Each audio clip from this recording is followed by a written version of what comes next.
restroom automated smart locks, the recommended schedule in terms of prioritization, we would recommend funding for fiscal 25 Wilson Park and the dog park. So that is included in your budget. The DPW has estimated the potential for fully needing to replace DPW door hardware, which would include the actual frame of the door itself at a cost of $6,000, including install labor. And that is a worst case scenario cost from the director. They will be investigating the doors, and if that cost is not going to be incurred and the budget permits, we will escalate Garbett and Harding Park to get them online sooner than later. If that is the case and we don't have the budget, we would recommend Garbett Park in 26 and Harding Park in 27, just simply based on historical activity. One change with this new lock system that I would acknowledge is in terms of software as a service or licensing fees, you pay all that up front, so there are no ongoing fees after that. That is a departure from the previous system, which was called Salto. Salto was the system we launched with in 2013. They, since the pandemic, have really reduced their presence and service follow-up. So we are having a lot of service reliability issues with them in our market. The Newsletter Council had expressed interest in sustaining funding for this, so that is in the budget. It is fully funded. However, we will be asking the communications director just to continue studying. We're going to look at scaled pricing. I'm curious if we can take an opportunity to look at our property tax print requirements, our water bill print requirements, and marry those with our City Hall notice requirements to see if we can achieve better pricing, unit pricing with our printer. And so we are looking at that. I also need to study whether we can do that. I don't know if we're obligated to source the county for property tax printing, which we do currently. The Oakland County School District handles our printing. So that is something the finance director is looking into. We'll also consider looking at cost comparisons for quality cost reductions. For example, going to two-tone print or reducing a paper stock. And I'm encouraging the communications director to survey users within the newsletter to understand what elements they find engaging about the newsletter, whether design plays an impact or not. And then finally, on the public safety side, we made the biggest ground here by taking the fire chief's recommendation to restructure our fleet in the favor of a Quint. Doing so would enable us to sell our current ladder truck based on the current market price. If we were to sell that first and then use that as a down payment for the Quint, we should reduce our financing costs substantially based on initial estimates of about $100,000 a year. And so that was the greatest change that benefited the budget cut. You can see that impact is reducing the 5-year financing annual estimations at $196,000 per year in the fire capital budget, which is substantial. So our focus area for that is to immediately pursue a plan to list the vehicle, obtain the revenue, and then use that revenue to procure the deposit for the Quint. And hopefully we'll see that Quint before 2027. The other budget cuts are fleet-oriented for police and fire. There's 2 vehicles that we've deferred. I would say the fire inspection vehicle has repurposed a former police vehicle, extending the life of that vehicle another few years. Before I move on, that was just the budget cut summary. Next, I would summarize the tax rates. But are there any questions from council on the budget adjustment? Okay. So a brief general fund expense review. This table summarizes the tax rates that are in the resolution that you will vote on for this public hearing item. In it, you see the operating millage. That's the charter operating millage. Then you have the operated voting millage. That is the 2015 millage that is set to expire after 2025. You have your solid waste. That's your sanitation services tax. Your bonds is your debt service, as we discussed in the previous meeting. That is paying off the 2015 road bonds that voters were approved. And then your PA 359 publicity tax. We also talked about that at the previous meeting. So your total budget resolution millage is 20.58 mils. That's a 1.06 reduction from fiscal 24. Through the chair. Just to refresh my memory, how much do we receive per mill? As a fiscal for the next coming year, it's 950. The 1 mil is valued at $952,000. Okay, so basically we rolled back $952,000 from our budget. Is that what you're saying? That would be a way to look at it, yes. Okay, thank you. The DDA is a component government. When you adopt this budget, you also adopt the DDA's budget as part of that. Their tax millage is set at 1.26 mils. And then the Coon Drainage Assessment is also a function of the drain code. That is 1.5 mils, and that tax is to pay off the debt on the Coon Drainage District and the Stormwater Treatment Center, which we are a party to. I have a question on that. For the Coon Drainage Assessment, obviously it's subject to some sort of rollback as well. How is this rate calculated based on the debt owed, like the debt millage? I believe so.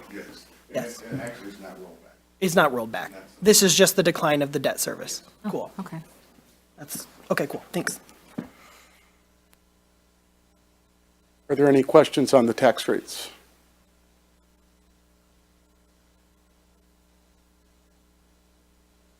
General fund expense projections, we have a 2-year look back and a 2-year look forward. The fiscal 25 is projected at 28.6 million. That's about a $1 million, it's about a $1 million increase from the previous budget for fiscal 24 that was projected and adopted. Much of that increase is related to grant park improvements for the Martin Road Rec Facility, is the Martin Road Park improvements as well. So much of that is grant-oriented work. The rest of it would be just labor costs. There's a note here that following this presentation, for anybody watching at home, I will be talking about fiscal 26 separately, and I'm going to show a budget scenario presentation as asked following this presentation. Summary of just spending requests. This is pulled from the previous presentation, but I wanted to just illustrate these simplified cost requests based on each department's service area. So you have a breakdown of personnel, operating costs, contractual services, and then capital costs. And you can see not every department incurs capital costs or incurs capital requests. So that's more easily seen here through this table. DPW personnel are spread across several different funds because of their service functions in interaction with different fund sources. So they're not here. I isolated them as a separate slide.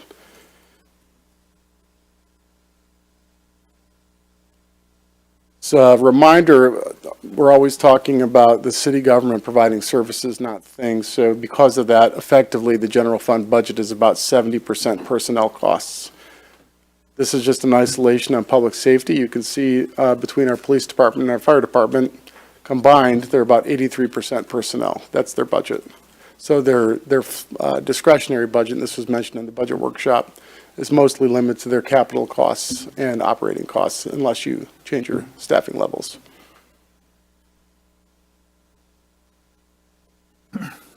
%, of that workforce are union workforce, so the majority of our employees are union employees. This is a summary list from the previous presentation. All 6 of our contracts are actually up for negotiation. We'll be getting those negotiations based on these schedules. Right now, we will begin DPW supervisor negotiations soon, and the other negotiations we'll schedule with those collective bargaining units probably next winter, next spring. This is the DPW breakout slide I had mentioned. This kind of shows you how those DPW staff are spread against other funds outside of the general fund. So the water department actually takes the majority of public works resources. Outside of that, you're looking at sanitation and roads. The actual general fund services, we have far fewer resources dedicated to serving just general public services. Outside of that, they're mostly dedicated to special service funds. Now, the benefit of that is obviously where a roads employee can perform work on general fund services, we have a cost spread that we can do. It provides more efficient, budget-efficient operation for the public works. All in all, they're responsible for about $33 million of service activity. I don't know that story is told enough, but I want to be intentional about saying that the city general fund budget is $28 million, but council is adopting a comprehensive budget of almost $68 million, of which the majority of that is funded by the public works and performed by the public works.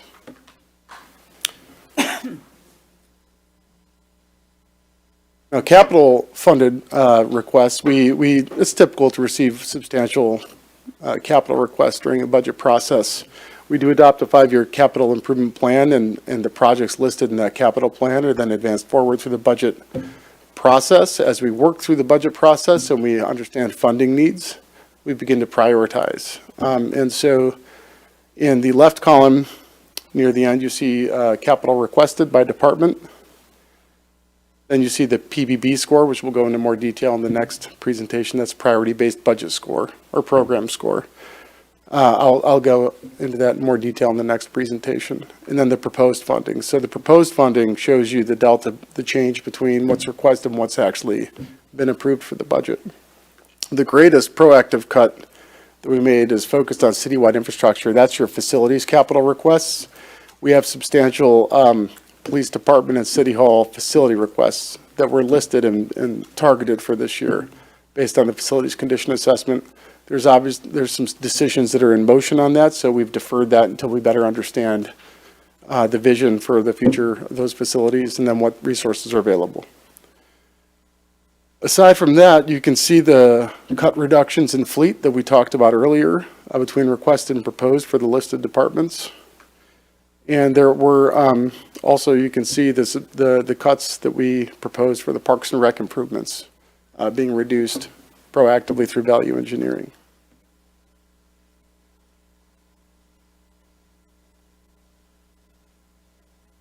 The city does adopt special revenue rates. These are different funds that fund activity outside the general fund. The revenues and fees that are generated through this activity are dedicated to pay for those operations exclusively. So beginning with sanitation fund, fiscal 25, where the arrow is what's proposed. You can see the city did present a sanitation rate study that was done by Plant Moran, a third-party outside auditing firm. They studied the system's inputs and outputs and then understood our capital plan and our service plan, looking at our service expansion, for example, for expanding the composting program. We're also looking at a substantial capital improvement potential update that would relocate the Southwest Storage Yard, which is located by the Ferndale High School. Should that happen, that will result in future increases to help offset those capital improvements. Those improvements are not recognized in this budget. This budget, these fees just simply reflect the operational needs and the changes in operational costs. For example, Sacra, our hauler, their fees have increased by 12% in the last 2 years. So this is really just focusing on the cost of operations today. There is one change that you will note from the April 8th presentation. I combined the single family and apartment rate into one row to avoid confusion. Those are the same. A single family apartment is viewed as the same as a single family resident in terms of just household waste. So they're both equal at 198. That's their fee. They're the same fee. Then you have your duplex and triplex and quadplex.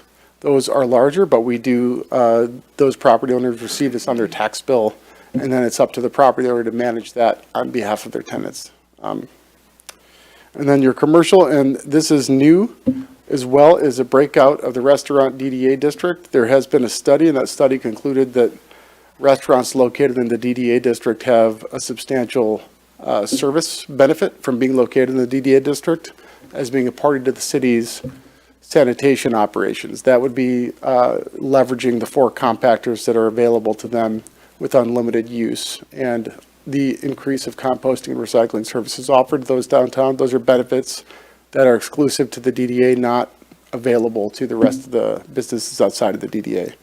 So that rate will continue to be studied, and we will continue to prioritize community discussions and engagement with the downtown restaurants to make sure that we are inclusive in terms of any long-term changes. Through the chair, does that include the residential units that are within the DDA district? A residential unit would have the single-family apartment condo rate. Okay. This is just for commercial restaurant. We also understand that there are different tiers of restaurant operations within the DDA that will also need to be studied. Really making the distinction between what operation uses a commercial kitchen and what operation doesn't use a commercial kitchen. They're going to have different impacts on the system. So that needs to be studied before we fully explore this. And we will also be showing a cost comparison about a private hauler contract against the value proposition of this city benefits that you're getting as a restaurant located in the DDA. We have studied that. We are very competitive with the private hauler contract.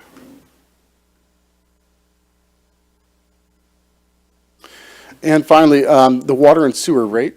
These rates are levied to fund the operations of the water department, current and future operations. That does include unfunded mandates from the federal government that I will talk about on the next slide. In the right pink margin, you see the potential, not the actual, potential rate that we presented to council and the public, and we wanted to do so to raise attention to the impact of the unfunded mandates for the city to take responsibility for fully funding the replacement of all lead lines on private and public property within our jurisdiction without any funding sourced from the state or the federal government. So that is here.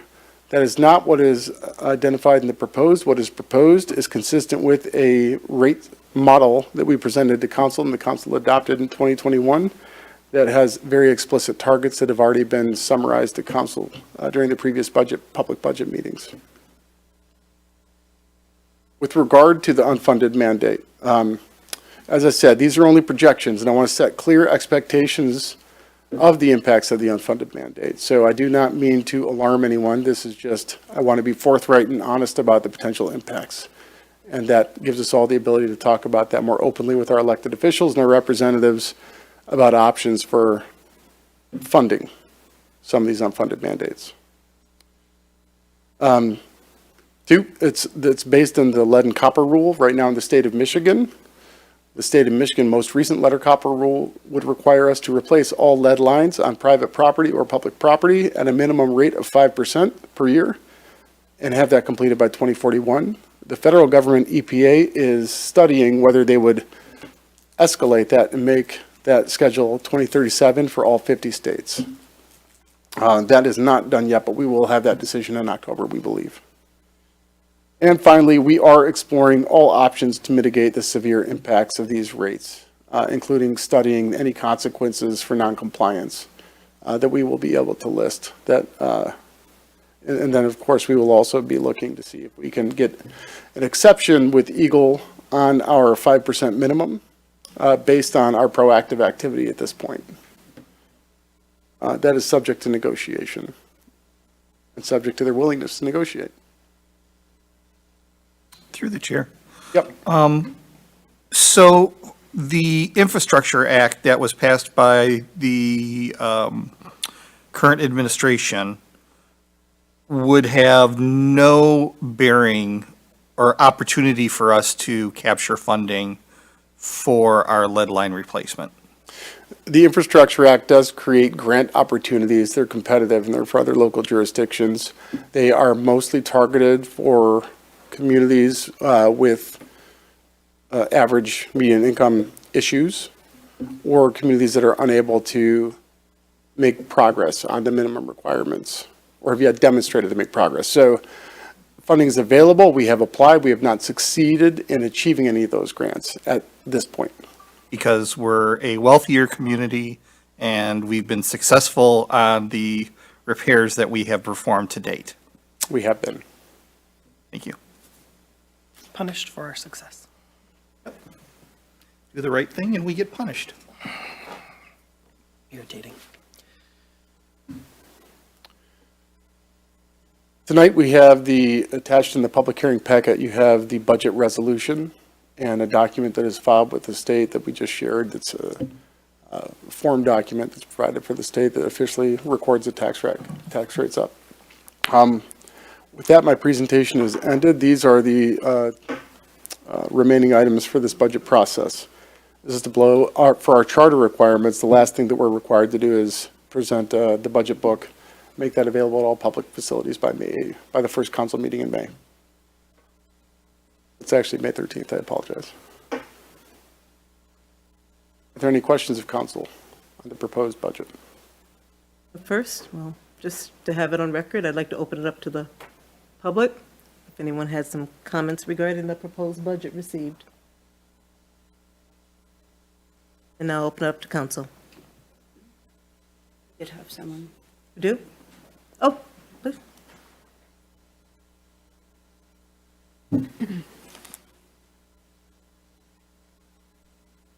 It's really a question, will tonight's presentation be made available online?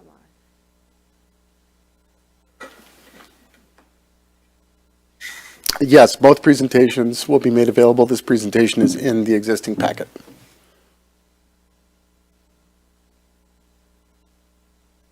Now open it up to council.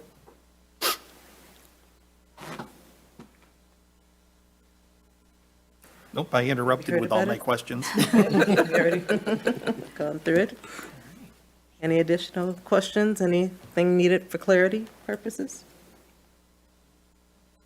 Council will note there's two motions for the budget adoption. Motion one, I move to adopt the triennial budget for fiscal year 2025, 2026, and 2027 as submitted by the city manager. I support. Polika, Yes. Johnson, Yes. Kelly, Yes. Mikulski. Yes. Leaks May. Yes.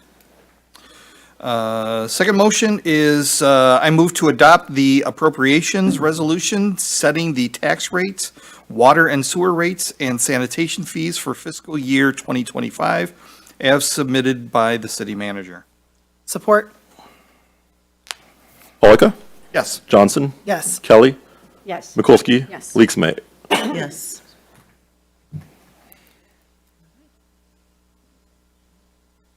Have a budget. Passes. We have a budget. A balanced budget.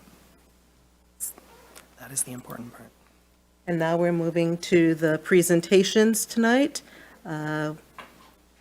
Presentation 5A is a presentation with some words from our Deputy Superintendent for Ferndale Public Schools.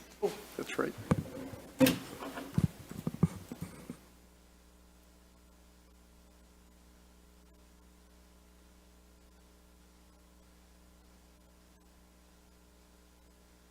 Good evening, Honorable Mayor and Council. Thank you so much for allowing me to speak. I wish I had brought up the presentation with me, but next time I will make it available to the city. I have so much information to share with you. I'm here tonight on behalf of Camille Hibbler, who's our newly appointed superintendent, and I am the interim deputy superintendent, assistant superintendent of operations, and my name is Felicia Wright. So some news to share with you. We're looking forward to the opening of new lower elementary school. Its ribbon cutting ceremony, in which you're all invited, is June 10th at 5 p.m. at the school location of 23501 Rosewood. We are so excited that we finally have come to this point. The staff, I've met today with them again about moving and packing. Our plan is to move the existing lower into the new building beginning June 11th through June 28th. If you're not aware, our administrative offices are located on the third floor of Ferndale High School. We plan on vacating those classrooms so they can actually do education in them. And we'll be moving into the existing lower elementary school that borders Ferndale and Pleasant Ridge. This summer, we're also moving around again. We have construction at Ferndale Early Childhood Center. That facility this summer will get new facilities, lavatory facilities between classrooms to make it very easy for teachers to be able to teach and let kids go when they need to go. We're also going to resurface the parking lot, and we're going to be adding new signage, digital signage to that campus. At Ferndale Upper Elementary School, we are going to resurface the parking lots, and we're also going to add new technology to every classroom. So those two schools will be off limits for summer school and summer camps. Our plan is to move the Ferndale Early Childhood Center students into the existing lower or Roosevelt School. There's 2 licensed GSRP classrooms there that we're going to use for summer camp. And then the other elementary students will be moved over to University High School for the summer, where they'll have summer programming there. And then we'll move back in the fall. Everything else moves along. Also at Upper, I failed to mention that we're adding an addition to the school, approximately 2,000 square feet for a new STEAM lab that's in the back of the building. If it borders just a playground. And so that work is going to take place this summer. It's already begun. If you've seen some of the earthwork, it's already begun. And we're looking at a completion of around October of this year. What else should I share with you? School ends, this semester ends June 7th, right? Summer school begins June 24. And we're also going to be hosting an auction this fall. We have 2 buses that we need to auction. They're no longer useful to us, along with some other knickknacks that we'll find throughout the district that should have been sold a long time ago. So we're going to try to sell those items. I just want to share with you the plan for next summer. We're already in the design phase for University High School, which would also receive a new parking lot. We're going to be the plan is to take a little bit of that park to program for parking so that there's no longer so much intrusion on the streets of the neighborhood with our student parking. There'll also be installation of a new secure vestibule, main office, new flooring, new ceiling tiles, flooring, and that kind of thing in that building next summer. That's the plan anyhow. But that's all I have to share with you. Any questions? No, thank you so much. Thank you so much for your time. Thank you. Thank you for joining us tonight.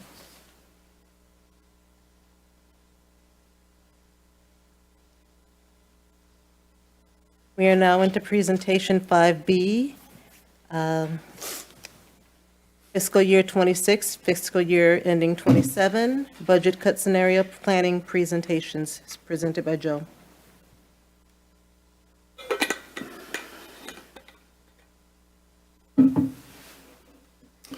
Thank you, Mayor and Council.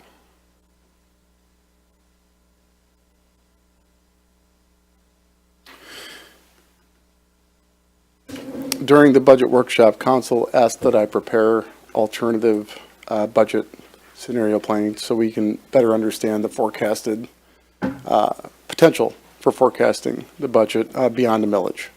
So in this instance, I went through a process where I scenario planned a budget where we lose about $4 million of property tax revenues that are currently brought in from the Headley override millage. My goal here is to present an illustrative budget that illustrates a process and how I could approach this and how I would use our tools to approach this by using the program-based budgeting model that we've used. So this is illustrative. I want to be clear about that up front. This is not actual. Should actual budget cuts occur to this magnitude, that would involve a lot of in-depth conversations between City Council, the City Manager's Office, and my staff as well. But by and large, the impacts of this process remain on target. This is what the impact of $4 million would have on the general fund. So to begin, I want to revisit revenues. We're going to talk about revenues first before we get to expenditures. As we just saw, we just adopted a $28.6 million general fund budget. So if I'm in a resident seat at home, I might be asking, what's $4 million on a $28.6 million budget? Impactful, but there's still quite a bit more budget to go. That's 85% budgeted. It's only a 15% reduction. Why the big changes? I want to break that down for you to begin with. I want to use the three-legged stool analogy, and that's really the city general fund. Our stool has 3 basic routes in which we operate.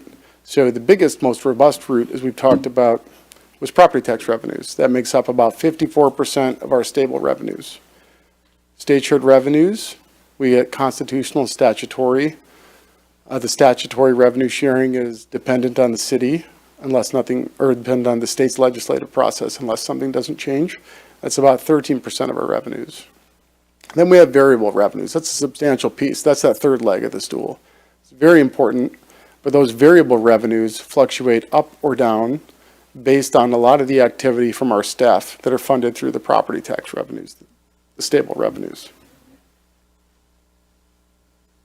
Looking at how those revenues shake out, if we distill all those variable revenues, which we'll talk about in a moment, that's 34% of our budget. So that's a substantial variable amount that as a city manager, I'm not going to factor on and rely on as I project out a budget because that's not stable. I'm going to focus on the stability. So what's included in those variable revenues? By and large, mostly fines and fees. Your court is funded mostly through fines and fees. And so those fines and fees are a complete function of the activity of our police department. And then the court adjudicates that. And then those revenues run through the system. Our EMS and ambulance fees, second great contributor, that is a function of our fire department and our EMS services. That is completely reliant on the external calls for service and our ability to respond to that service and then capture the revenue. If we don't respond to that call, we would forego that revenue. So that's a major fluctuation. It's solely reliant on our staffing levels. Zoning review fees, of course, that's going to be reliant on the external environment. So as much as there is building permit activities, zoning interest or development interest within the city of Ferndale, that's going to be, those revenues are reflecting the time of our CED staff to review those things, so on and so forth.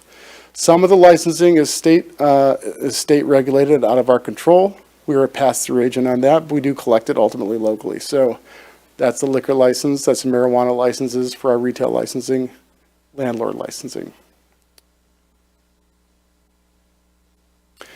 As I mentioned, our biggest variable revenue category is $4.3 million in fees and fines. This is based on the adopted budget, and so that history is what I would be basing it off of.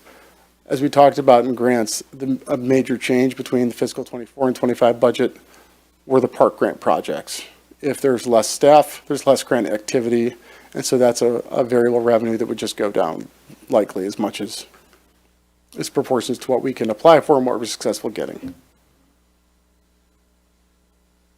So summary, why I would isolate these variable revenues and not factor them in? One, predictability and stability. I got to focus on what we can control. We can't control those variable revenues. So much like operations, I always try to focus on just what we can control and do the best with what we got, what we know to be true, our known quantities. Risk management, it's my job to not be risky. And so I'm not going to present you with a budget scenario that's going to leverage that risk. And then long-term planning, we have to rely on stability. That's just the way, as we've talked, that's the way local governments are funded. They're funded by state law to overly rely on property tax revenues and not have alternatives to raise revenues.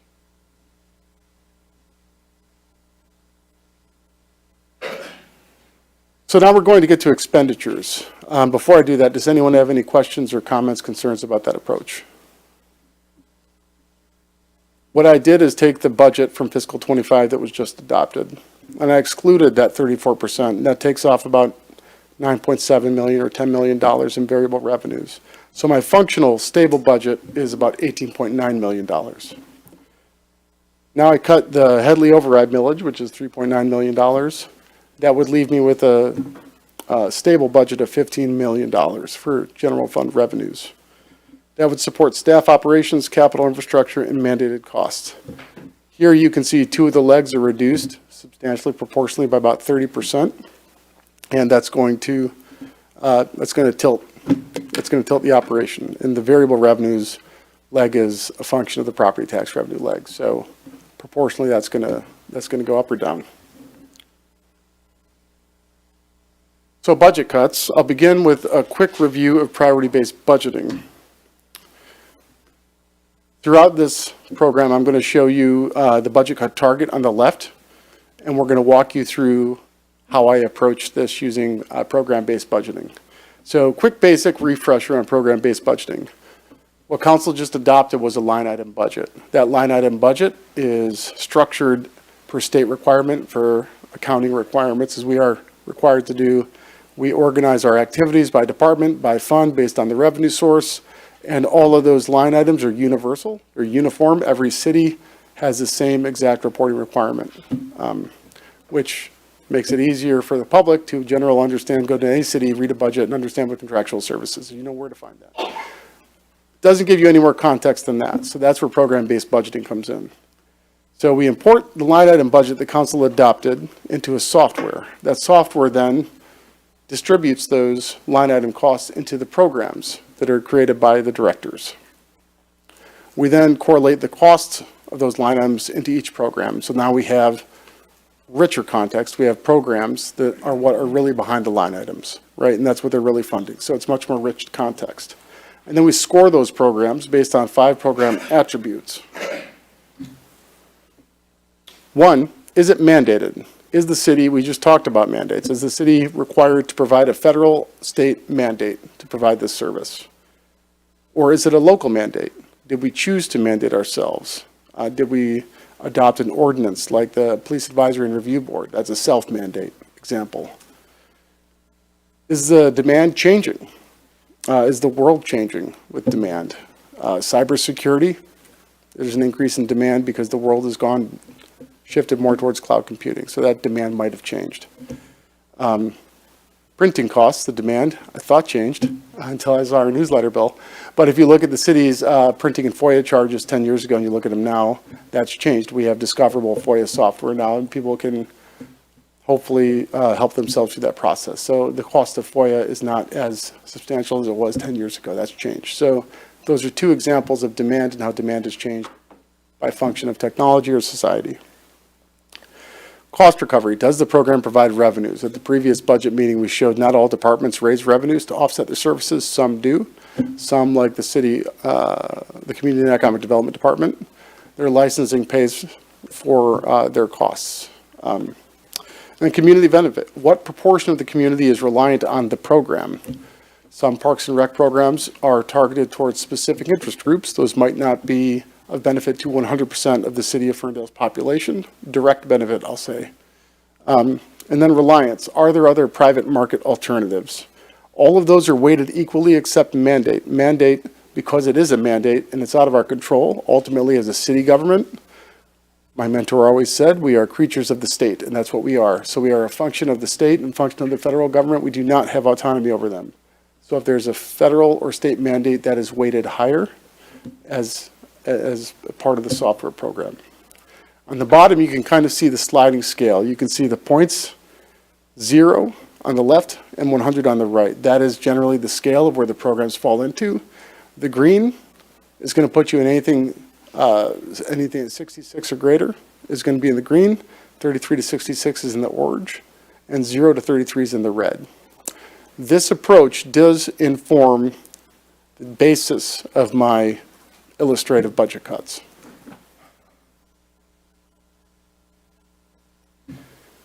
So tier 1 program cuts, I'm going to begin with line items, then we're going to provide the layer of context, the layer of programs, what it means.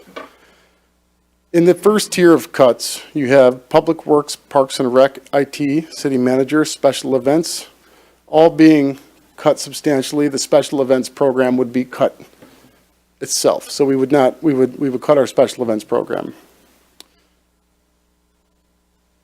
Those cuts tally up a total of $800,000 to cut those things. What those line items translate to, that would be the downtown DDA maintenance and beautification services. If the city's Headley millage is reduced and rolled back, the DDA's is proportionally reduced and rolled back. They also benefit off of the same millage. That would be about $100,000 budget reduction for the DDA, or about that's at least 20% of their budget. So that would mean that we're probably going to have to do those services differently and probably scale back the value of those services. How that would be done would be negotiated. Our Parks and Rec programs, as you can see on the PBB score, and I want to be clear, this does not indicate value proposition. This is just a reflection of the program-based scoring approach. They are discretionary programs, so therefore they aren't weighted as heavily as the mandated programs. And those would be reduced drastically up front. Your police department professional accreditation is a self-mandate. It is not a state or federal mandate. It is a high priority for the police department. It is also a high priority of city council and me. But it is a function of your staffing mix. To stay on top of accreditation would mean that you pass and prove current policies on a day-to-day basis. And that right now is reliant on one person who audits that, and who's responsible for making sure that everyone in the department is compliant on a day-to-day basis. If those resources change, that might be more difficult, and it would be more difficult for us to sustain that accreditation. It is reliant on the staffing mix.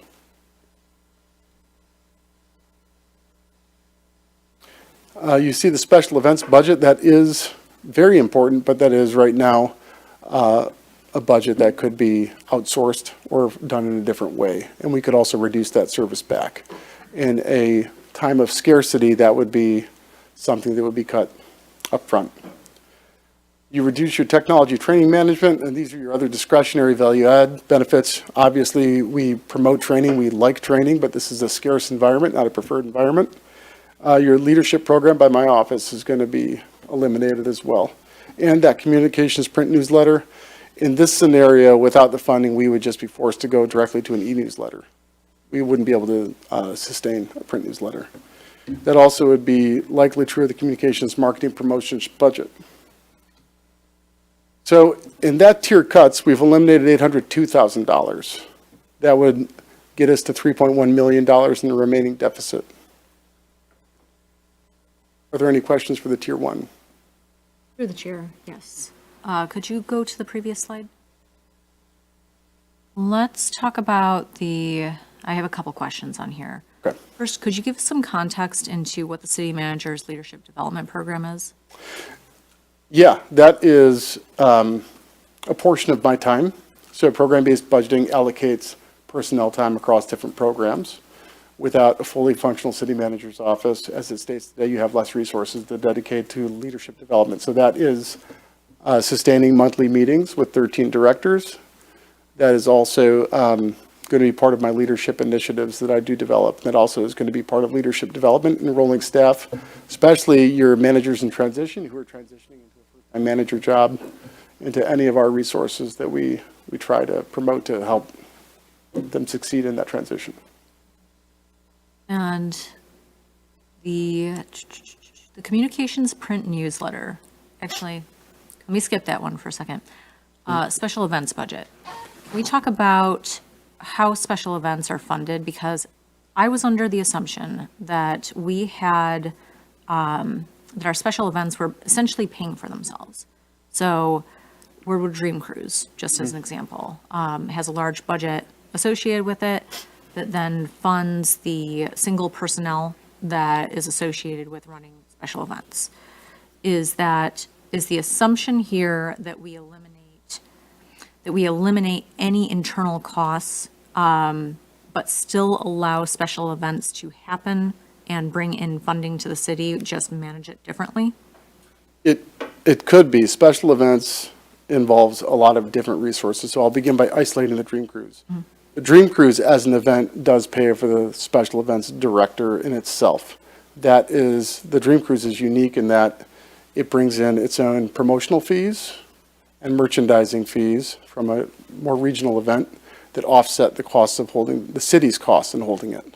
The department costs are also factored into the cost of that event. So your police services, your fire services, your public works services, all those costs are submitted to the event as their bill of what they will have to pay for.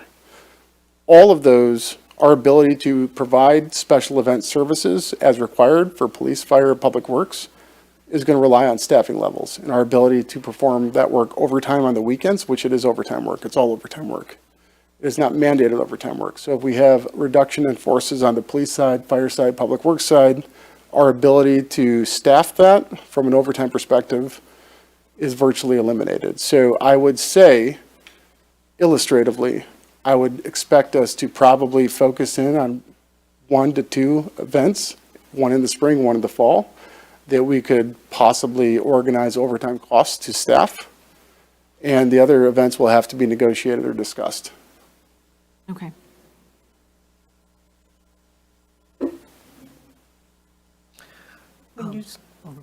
When you say other events, so you talked about the Dream Cruise, but when we talk about, events maybe on a smaller scale, like say Cinco de Mayo or those smaller, can you kind of share the context of those events? Like, how do we Would it be more of a staffing thing? It would be more of a negotiation with the police chief, fire chief, and public works director on a case-by-case basis of whether they have the labor interest and labor ability to actually staff those events with confidence. What's always tricky for us to navigate, even with our staffing levels today, is our back-to-back events. When we have rapid events in August and September, that makes it difficult because you have overtime, staff on overtime for back-to-back weekends, and that is difficult to budget. Also different to keep those staff interested in losing their summer weekends, like their people as well. They have families, they spend their summers. So asking them to book all their weekends working overtime is a tough ask when you have fewer personnel to spread that ask around to. Through the chair. And if I could add maybe a little bit of clarity too. And I'll use the fire department as an example because they've been a really great example. If we reduce staff, then it forces more of the existing staff to have to take overtime, which a lot of people will say, oh, well, that's great. They're getting, they're making more money. But there's only so much overtime people do want to work. And so you run out of the energy of those leftover staff and they become exhausted and they're not going to want to participate in special events. That's going to be time they're going to want to spend in their family. So you're really squeezing the well dry. When it comes to it. So I understand why I understand why the special events would be cut, because you just don't have the remaining staff around to support those events, even with the overtime. And I think you'll end up getting to that a little further in the presentation. If I might. The Police Department Professional Standards Accreditation. What are the consequences of not doing that? Does that make us less competitive for things like public safety grants, federal funding, state funding? Like what consequence would that have for us? I actually will ask Chief Emmy to speak to that, in your opinion. I don't want to speak for you. Maybe summarize the top 2 or 3 concerns you would have, or the benefits we have from accreditation. I think it mostly impacts our commitment to credibility. I think that when it comes to lawsuits, I think that it is in our favor to be accredited. I think it scares away more frivolous lawsuits. This is somewhat anecdotal, but also somewhat confirmed. I think that there is a credibility that is hard to quantify with accreditation. So I feel like we are becoming a little bit more vulnerable. It is something that maybe in the future, if funding or priorities dictate that we go there, we could again reattain accreditation, but we've done a lot of work thus far, and it would be a shame to take a step back. That's, off the top of my head, those are some of the things that come to mind. Through the chair. I would add that it also takes away from the department's sort of word I'm looking for, pride. I know that this was something that they really strived for, and to not be able to continue to renew that every year or every 2 years, I think that takes away from the department, from the people within our department.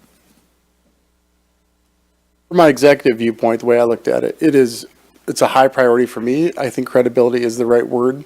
It's a reputation issue. And accreditation means we've committed to rigorous standards and rigorous policies that are publicly available to you. And we have to prove that we did that, and we get audited and scored against that. And if we do not meet those rigorous standards, And it's really the burden of proof is on us to prove that we have those standards by daily testing and daily filing, so that when we are audited, we can turn that over. And if we miss on those audits, then we lose points and we're not accredited. And that is reliant on our ability to manage that process. It's robust. There's a reason that less than 50 agencies are accredited. We're one of them. It's a commitment. And it's costly to sustain because it requires committing to it.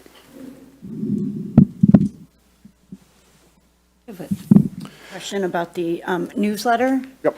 Is it paid for by the publicity tax? It could be. It's in the communications budget.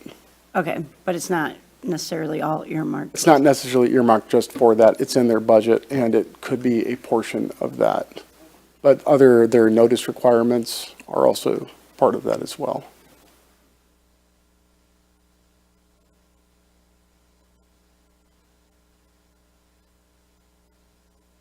So after the Tier 1 cuts, we've reduced the deficit by $800,000, and we have $3.1 million to go. The next round of budgets is going to focus, you can see a theme, City Hall is going to be reduced substantially. As we've shown, City Hall collectively with the Parks and Recreation budget only makes up about 12% of our expenditures. So there's not a lot of proverbial juice to squeeze from this, but we are squeezing what we can. So from the City Hall cost reductions, you've reduced it by $722,000. What you would eliminate here, I would imagine we would have to reduce our IT help desk standards, and that I just shot that 50%, cut that 50%. I'm not sure if that's available or able in today's labor environment. The city manager's office is going to be reduced by 50%. Our performance management, city administration, and other programs that are handled between the assistant city manager and the city manager are going to have to be reprioritized. Your communications department is also going to be reduced by 50%. Your HR department by a third. I would point out they have 3 positions. One of those positions is largely funded by our pension systems, and they're dedicated to servicing our retirees. And so that position is largely paid for through the pension system. Through the And chair. they will continue making those services. That was the position that saved us over $1 million, right? That was a position that had a big contribution to that, but that was a team effort. I want to underscore that was a team effort by the department. And then your economic development department will be reduced by probably a third. We will focus more internally on community core services and any state regulatory required service. So in this case, your administration is probably active planners. They're doing more planning work than retention work and management work, but they're doing what's required of them, and we would really bolster our community services here. That's going to be your code enforcement, your inspector, and building requirements.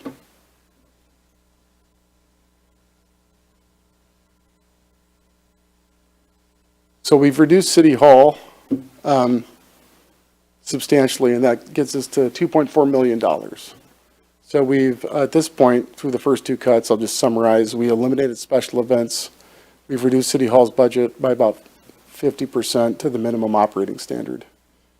We've also eliminated IT services by 50%. And we're at about $2.4 million to go. So where we haven't really leaned on yet is public works or public safety. But they're really the last places for us to go at this point. We still have $2.4 million to go. That's illustrated here. You can see all the departments not touched, and Tier 3 is going to be Public Works. And Public Works is still spread across a lot of their funds, so we're just focusing here on the general services portion. And so here, what I would assume is we would have possibly fewer support in the Public Works Leadership Department or Administration Department, and so that's going to be reduced. We would probably also lose a position in terms of customer service and assistance support. And we will have less funding to make facility infrastructure maintenance, so there's going to be a budget cut there on facility services contracts and any facility capital improvements. The same would be true for fleet and infrastructure. And through the chair, I think it's important to note on that that puts us right back to the problem that we currently have. It doubles down on the problem we currently have, where previously we did not invest in the maintenance and care of our facilities or fleet, which put us in the facilities hole that we're in now. This would just continue to perpetuate that cycle. I would agree with that. And those bills do come due. When the plumbing fails, we can't close the building. We're going to have to pay for the emergency plumbing repair, and then that potentially could be another service reduction scenario to cover the cost of the facility repair. So we've eliminated another $700,000, and we have $1.6 million still to go to offset that deficit. This, our last remaining place would be public safety, police, and fire. And part of this is to demonstrate, going through this rigorous process, there's really not a way to avoid a public safety cut because they represent such a large component of the general fund budget. As we said, 53% of our budget is police and fire. Looking at the Tier 4 cuts, you would reduce $1 million in police and $700,000 in fire and EMS. That would make up your deficit.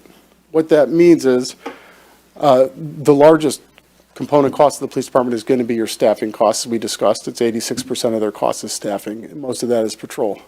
So your patrol levels are likely going to go down, which leads to the reduction in overtime and availability to support special events that I talked about.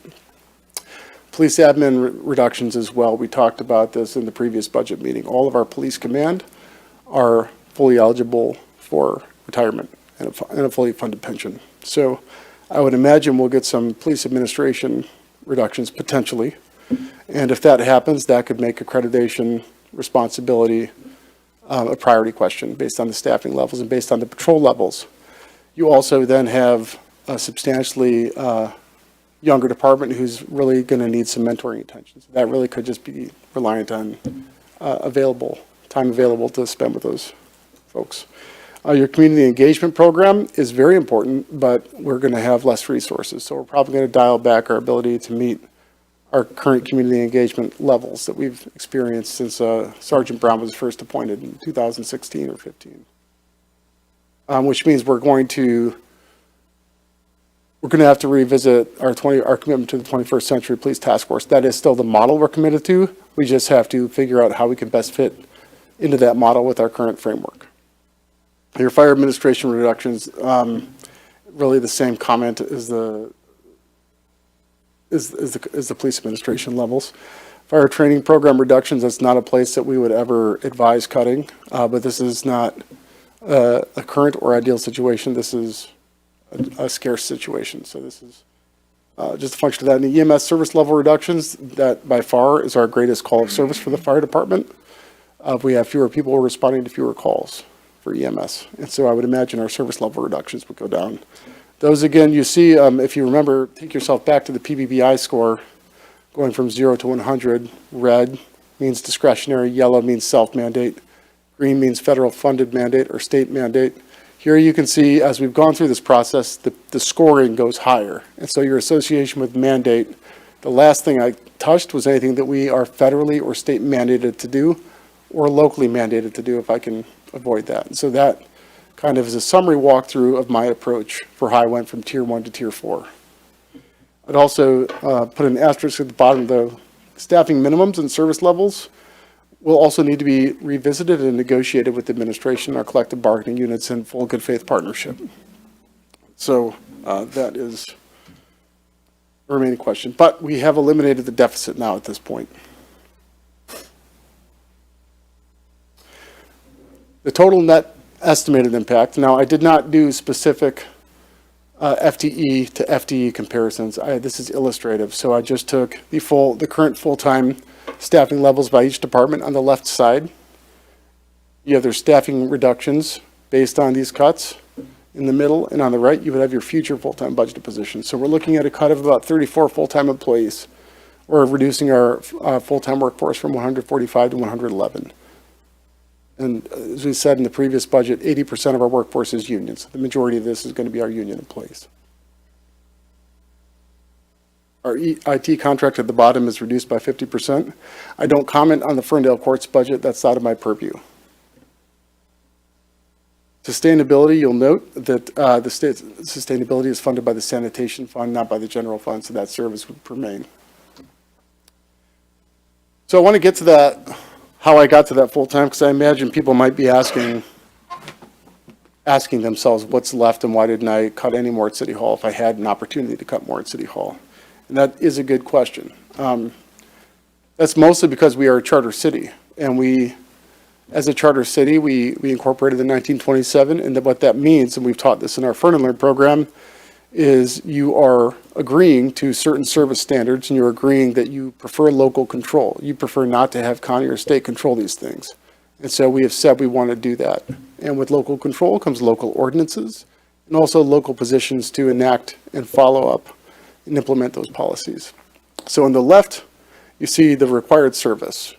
Then you see what the state or Home Rule City Act requires, their minimum requirements. On top of the Home Rule City Act, you have Ferndale's charter, and that's everything that's checked off in the middle. And so all of those positions are accounted for. We still are delivering our finance services. So when you look at the finance full-time positions, they remain intact at 6 positions. That's because all of their positions are either charter-oriented, or they currently only have one position that is responsible for customer service, for processing those charter payments. And so we are keeping that intact, and we're not reducing that department. Your city manager, we did reduce the department in half, so you will meet your charter obligation for your city manager, your police chief, and your fire chief, and your public works director. We're required to provide those services. You can see the state is going to require us to oversee some of the regulatory with the building side of things, so we have some levels there. I also did not cut the city clerk department. They only have the city clerk and deputy clerk, since that is a state and federal mandated and local mandate, checks all the boxes. We want a succession plan there. And finally, the city attorney is also, the division of law is also required as part of the charter. The other note that I would make. I'm sorry, through the chair. Sure. So going back to the last slide, so if the community were to say, well, let's not have a DPW director or, building inspectors, the charter, the voters, the people would have to vote on changing the charter to eliminate those positions. If we wanted to get rid of the, no offense, the police chief, that would have to be a change to the charter voted on by the people. Correct. And in some cases, a change in the form of government, which is a substantial change. That as well, yes.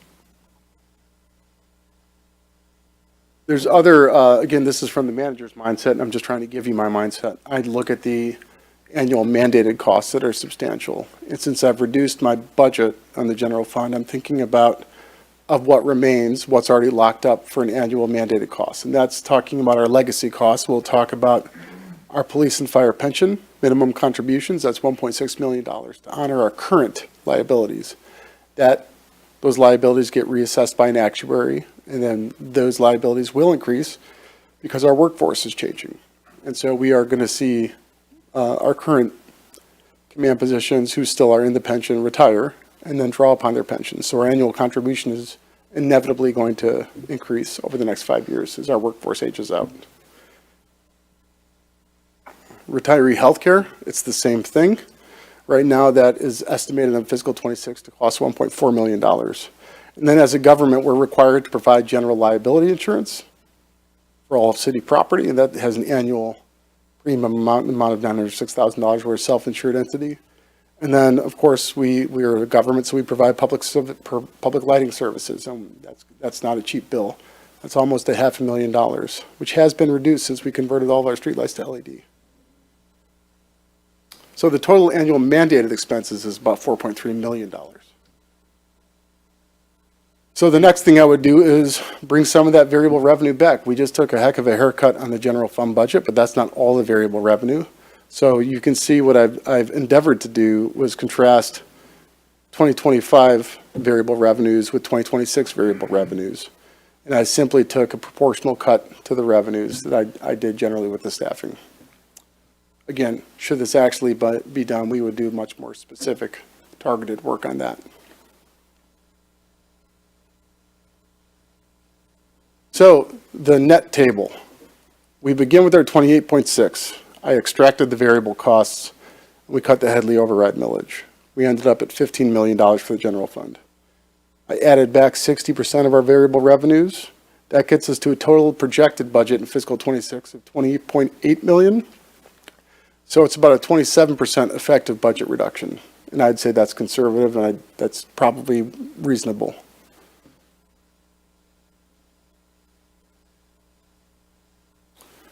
Total estimated of that money, of that $20 million, what's discretionary, non-discretionary. 21% of that's non-discretionary. That money's locked in on an annual basis, and that's only going to increase based on our medical and pension obligations. Your discretionary is 16%. That's 79%. And the majority of that's going to be police and fire unless we cut additional services. And that's just the way our budget is structured. Most local governments are structured in Michigan. Now, I've finished that with the alternative scenario as well. If you're going to project one way, I might as well project both ways. And so the Finance Committee recommendation scenario. In this case, the budget would increase by $4.1 million by their recommendation, the Headley override millage to 20 mills. So real quick overview of the millage mechanics. This is broken down in a more effective way, I would say, in their report. So again, I would urge you to go to ferndale.mi.gov and search for the Finance Committee's report. It is available there. By and large, what this would do would be to increase our current millage by 4.4 mils. That would restore it to 20. We just talked in the previous meeting, the value of 1 mil raises $952,000. So very simple math, 952 by 4.4 equals $4.1 million would be raised. The committee then said first priority should be facilities, which we've discussed. This is the debt service modeling that we've obtained from our bond counsel. So $30 million potentially for a public safety facility. We could budget $10 million for a recreation facility and $10 million for the Fire Station 1. That would check off the top 3 recommendations from the 2022 Facilities Task Force report. Doing so, if council did that within a certain amount of time, then once you issue those bonds, you're obligating those funds for debt service. So effectively, the 4.1 mils, or 4.4 mils, I'm sorry, that would be raised are reduced by 3.21 mils right off the rip as soon as you agree to issue bonds for those facilities. So the $4.1 million in new funding is reduced by 3.07 million as soon as council chooses to issue those, should council choose to issue those bonds. That would leave you with 1.1 mils left, or about $1.1 million. Their second priority was staff retention and attraction. We've established we're 80% collective bargaining. We have 5 more unions that are going to be renegotiated next year. We've established that there's a lot of cost pressures on the labor side of things and also on the non-labor side of things. We've established over the past few months publicly, we've talked about the competitive nature of civil recruiting and the state of recruiting for police, fire, and public works. And so our conservative estimate here is the sum value of those 5 contracts, assuming a 3-year term and a minimum 3% annual increase. This excludes the full-time benefits, all the benefits, this is wages, is just over $1 million. So if we renegotiate the contracts with all our staffing levels as they are today, we've just spent the millage on facilities and on 5 contracts. We have $15,000 left. That is not to say that is how council would do it. This again is illustrative as well. And I'm trying to demonstrate the costs of facilities and the costs of labor today.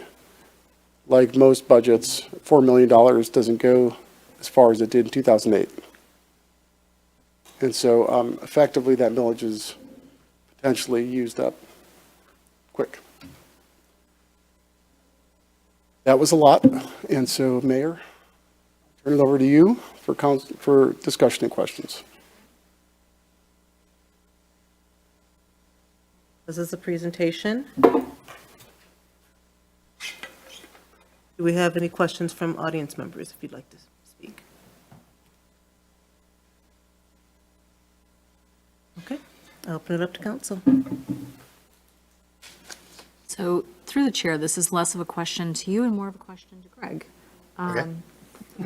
How do these cuts stack up against what we had to go through in the past recession when we had to make cuts? So the level of cuts, the financial was different, but the level of cuts was about the same. We were looking at about a 20% reduction in police and fire. Sorry, I'm looking at the chief. I think it was about that. Through the chair, we were at 53 prior to are you talking about 2010 cuts? Yes. We were at 53 and we went down to like 36. Yeah. And now, 42? We're back up to 42? now we're at 42 and we're suggesting potentially another, I don't know, maybe 8, depending on the scenario where we choose to make those cuts.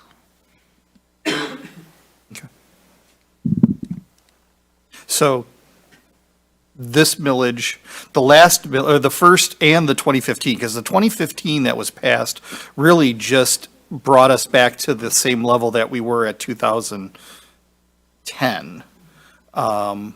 We had to make those cuts automatically, even with the passage of the millage. So what you're saying, Chief, is that if it were to be raised to the full 20, we could return to staffing levels prior to 2010? I wouldn't go so far as to say that. Obviously, costs, contractual services and wages and benefits have gone up Yeah. exponentially since 2010. I think what the city manager is proposing is that it would maintain current staffing levels and current programming. Okay. Is that correct? Through the chair, I'm suggesting there's no increase to any full-time staffing levels. This is as is today. That'd be your scenario. That could obviously be cut if we choose to make different cuts regardless.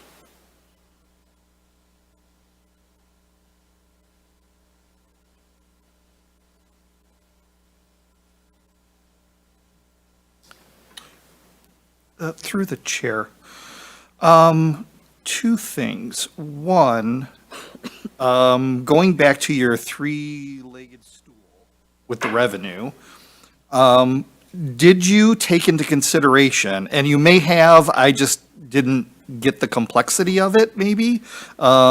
If you eliminate, for example, a rental inspector, we have 2 of them. If you eliminate one, you only have one rental inspector doing the same amount of work. You can't expect them to do double. So basically, you're eliminating half of that income as well. If you eliminate a police officer that is issuing tickets, you don't have that person on patrol, so you're eliminating those tickets that person would have been issuing. Did all of that take into consideration? You did take that into consideration. Okay. Yeah, that's, visually, that's the tool tipping over, and you can see the variable revenues have been shortened like the property tax revenue. So visually, we show that, but I'd go back to the. It was the bar. Was that the blue and the pink bar? That I hate those. I would focus back on the final table, where I add back in those variable cuts. So 60% represents Okay. some of that revenue activity. So we weren't whole, right? We lost some money there on the variable Okay. revenues. So that was taken into consideration. Okay. Yep. Now, did you also take into consideration boards and commissions that are not required? For example, the Beautification Commission or the police overview position. Those aren't mandated by the state or the federal government. If we don't have the staff, who do most of the work on those commissions and boards, Yeah. we're going to have to look at possibly eliminating them as well. We talked at the beginning about a negotiation with council, and that would be a negotiation between my office and council and re-examining those ordinances to see what staffing levels can support and what extended commitments I can reasonably ask of other departments. So I don't have a specific ordinance, but the bottom line is, yeah, we'd have less staff, so we'd probably be doing boards differently, having more secretaries from the boards themselves, and the staff are just out of it. That's part of the negotiation we'd have to discuss. Okay. One of the items that I want to kind of poke at a little bit is it's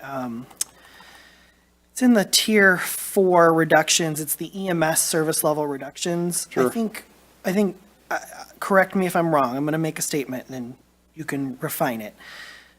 Our internal service level, like the service level provided by Ferndale's fire department would go down, but residents in Ferndale would not actually see a reduction or a change in their EMS services. We would simply be calling in our co-response partners to cover that gap. Royal Oak, Hazel Park, they would be responding to Ferndale calls if our crews are otherwise occupied or, we don't have the coverage. Not in the same time. I mean, our department can get there within a couple of minutes. It may take them 5 or 10 minutes. So Sure. I would say that the service is extremely impacted. Yeah, that's a good point. That's a fair point. I could say, yes, we have mutual aid agreements, and I wouldn't rely on those. And those partners also have to be willing to make those calls as long as they have the resources and they feel like they're getting equitable return from us on mutual aid, which might be in question. There's a municipality that's had difficulty with that in the north of us in the region, that I won't mention explicitly, but they're having issues with making their contributions to the mutual aid. So mutual aid requires mutual contributions. You're the chair. One of the things I worry most about is the morale of our staff. If we start really cutting into a lot of the staff, it affects the morale of the people that are left. And let's be honest, we're not public sector doesn't pay as well as private. And there's a lot of people who could say, you know what, it's just not I loved my job, but now it's getting way too much. And then we lose the good people that were left behind. So that's another thing to consider. I share that concern because, that was the experience for Detroit. They had a massive brain drain. They had to lay off a lot of staff as a result of the insolvency and the bankruptcy. A lot of those folks were gone for good. People with decades of experience and knowledge.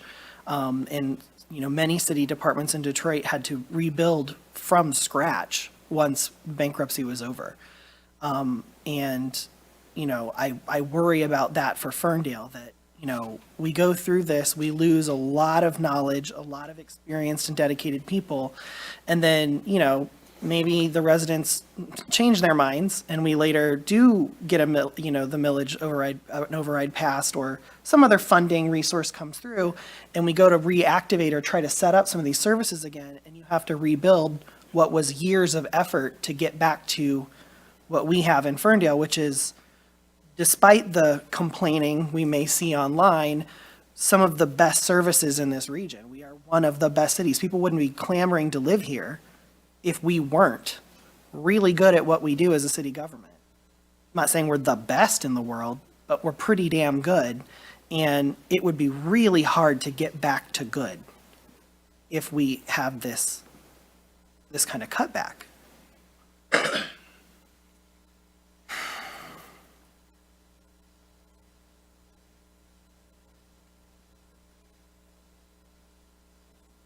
Well, if I may, through the chair, Joe, I just want to state that although not favorable, you showed a reality of what we could be facing, and I appreciate that. And it's really something that we all have to think about pertaining to our future revenues. Takes courage to bring to the council something like this, especially a plan that is going to cut our friends and colleagues' jobs at the end of the day. And so I do appreciate that this was a very difficult task. It means a lot to this body that you undertook it in good faith and transparency with us and the public by doing this. Appreciate it.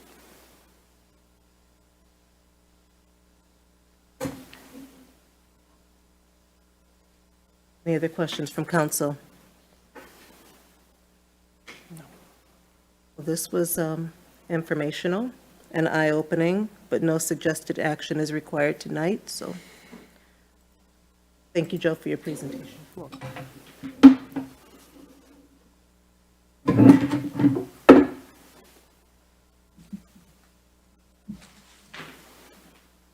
This time we have call to audience, so anyone can speak on topics on the agenda or off the agenda, and you have 3 minutes to do that. So please, if you want to speak on anything, please come to the podium.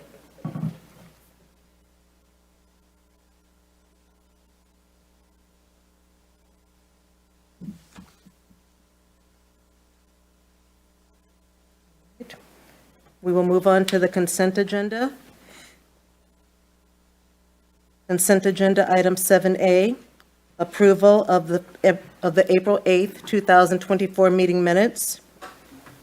Item 7B, approval of payment to Sinclair Recreation LLC in the amount of $34,882 for a pavilion structure to be placed at Wilson Park.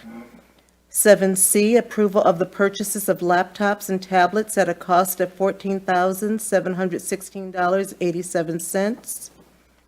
7D, approval to pre-authorize election worker payroll for the February 2024 Hazel Park City School District Bond election in the amount not to exceed $10,000. 7E, approval of the 2024 Education Day proclamation. 7F, approval of bills and payrolls as submitted by the Finance Director and subject to review by the Council Finance Committee. Discussion. For item, this is directed to the city manager. For item 7D, presumably we don't mean February 2024. I was going to say that would For change. the Hazel Park. May, isn't it? Yes, through the chair, I think we can amend that motion to Okay. reflect for the May. That's how that Okay. played. That's early. That's past. I thought too, I was like, that feels wrong. All right, so who will entertain a motion to approve the consent agenda items with the amendment to item 7D? So moved. Support. Johnson, Yes. Mikulski, Yes. Kelly, Yes. Polika, Yes. Leaks May. Yes.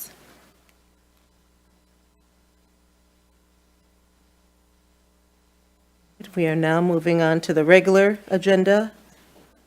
Item, oh goodness. Item 8A, approval of the fiscal year 2025 City of Ferndale service fee schedule, presented by the Assistant City Manager, James. Yes, thank you. Good evening, Mayor and Council. So, as part of the budget process, the council is going to be tasked with adopting the fee schedule. The fee schedule outlines all the charges or fees that are associated with services that are provided by the city. It's a pretty comprehensive document.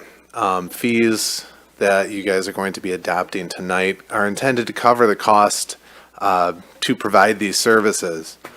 In general, and you guys just saw a pretty detailed presentation about variable revenues, but of those variable revenues, these fees make up approximately 10% of the general fund budget. So, why do we charge these fees if we're already collecting tax revenue, right? Some services that are provided by the city are utilized by a small number of people. Typically, tax revenue is going to cover the cost of programs that benefit the majority of the community, police, public safety, general city administration. But some of these services, I'm thinking, for example, building permits. Not everybody's pulling a building permit. Marriage licenses, marriage ceremonies. Not everybody's using those services. And in an effort for fairness, so that it's not passed on to the greater public, the city charges some of these fees. Also, charging these fees allows the city the ability to offer these services, these more specialized services.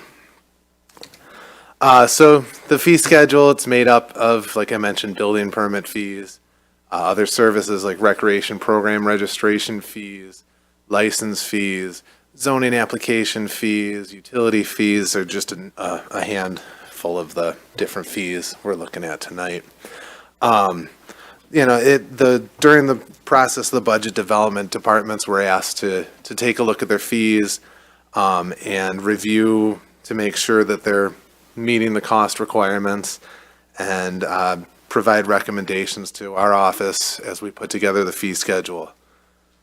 For this year, a couple highlights I wanted to point out.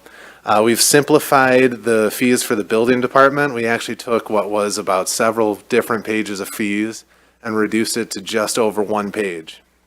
A small increase in various planning application fees that account for some of the increased cost to the city. An annual massage establishment license fee increase. And then planned fee increases to the parking rates. And then, as you guys adopted as part of the budget tonight, the water, sewer, and sanitation rate increases. So with that, I do want to thank all the directors for their hard work and dedication in taking a look at all these fees and making the updates. So with that, I'm happy to answer any questions. Through the chair, I just wanted to drill into the building department fees being reduced to one page. We're not saying that we reduced the overall fees, right? We just streamlined them. Streamlined them, clarified better what the fees were. We had a lot of fees that, for example, in the electrical inspection stuff, broken out by the amount of receptacles even. So we streamlined it, made it a little more cohesive. Great, So easier use for sure. love it.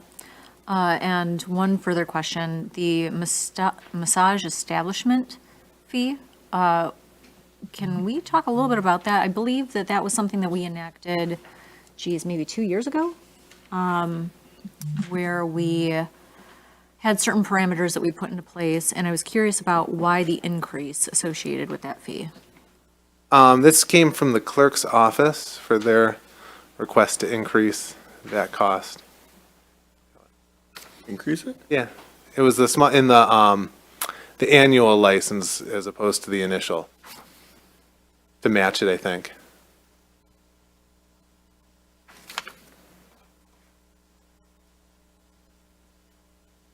I'm having a difficult time recalling the increased request. What was the amount that the increase was? I think it went, $50. $50. yeah, it went from what, 150 to 200? And this may be just a follow-up item that we can talk Right, about yeah. later, but it was just a point of curiosity. For sure. I'll make note to follow up.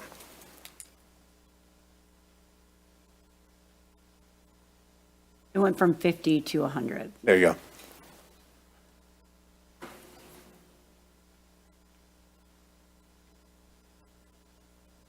Through the chair, is that just for the original application, not for the renewal application? It was the renewal application. Yeah, it's the renewal as opposed to the, The application was 150, and then the renewal was 50, went up to 100. Gotcha, okay. yeah.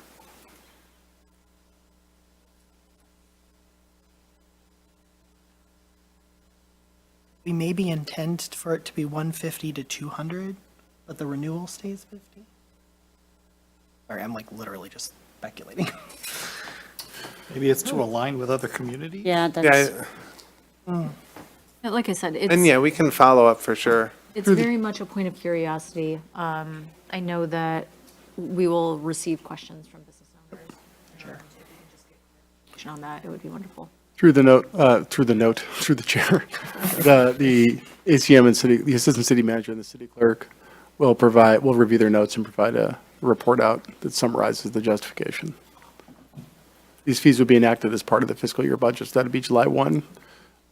If there's disagreement or concern, the fee schedule can be amended between now and then. Even if we approve it tonight? Correct. Okay.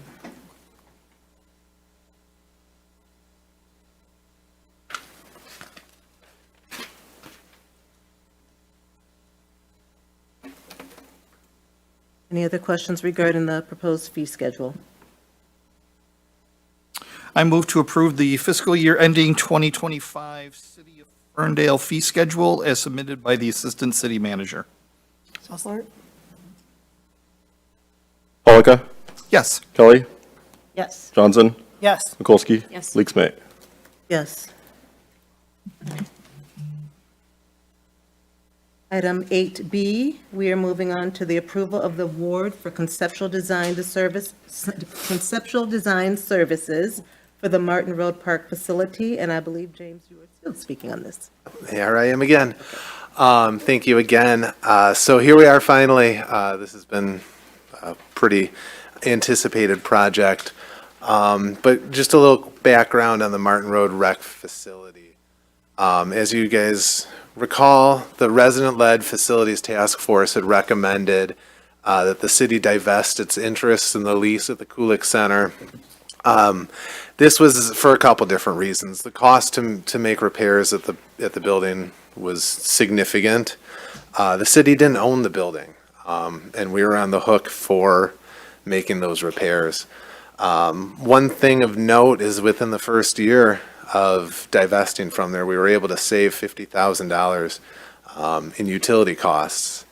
But the resident-led facilities task force wasn't recommending that we completely eliminate this type of service, and that we look into developing a new indoor-outdoor rec facility at Martin Road Park. And the reason we're looking at Martin Road Park is partially to support the new splash pad that was at the time, I believe, getting ready to go in. So this new facility that we're looking at designing, it's intended to be an indoor-outdoor flexible space with restrooms, changing area to help support the splash pad, a 750 square foot commercial kitchen, looking for multi-purpose rooms to help recreate some of the programming that we were able to hold at the Kulik Center. Kind of the inspiration for this is the building at Valade Park, which you see a picture of that on this slide right here. So the process, how we got here. We issued the RFP in January, and in late January on a nice cold wintry day, we did a pre-bid walkthrough. We had about 16 contractors come out, so there was definitely some interest in this project. We ended up receiving 7 total proposals. Of those, we scored. We had a internal team that scored them based on a matrix, and then we had a meeting, selected the top 3 to move on to an interview. For the interview, we actually developed a panel, which included myself, our Parks and Recreation Director, Lorena Wheeler, our Director of Public Works, Jim Jameson. We had then also Carrie Gerdes from Parks and Rec Commission, Krista Azar from Planning Commission, and then Alan from the Ferndale Accessibility and Inclusion Advisory Commission. So we had a pretty good bit of resident input on this project because it is a project that is going to be used for the residents, and it's really important to have their input. After going through all of this, we ended up selecting Newman Smith Architects out of Southfield. They consistently scored high in both the original scoring matrix and then in the interviews. We selected them, their experience, their past projects, that really set them apart from all the others. So we're looking tonight to recommend the award at a total not to exceed cost of $48,500. We're planning for 3 different community engagement events. Again, this is a big aspect of this project is the community engagement. So just kind of where we are in the timeline, I kind of called out that April 2024. We're kind of right on target for where we're hoping to be. So that's where we are at tonight. The next few months, we're looking for community engagement events, and then we should have the initial conceptual design ready to go in July, And then through August, we'll be getting a projected budget and the final conceptual design that can be delivered. Again, I want to thank Lorena, I want to thank Emmanuel and Robert, and also Jameson for their time during this project. And we do have a representative from Newman Smith here tonight, if you guys have any questions for them.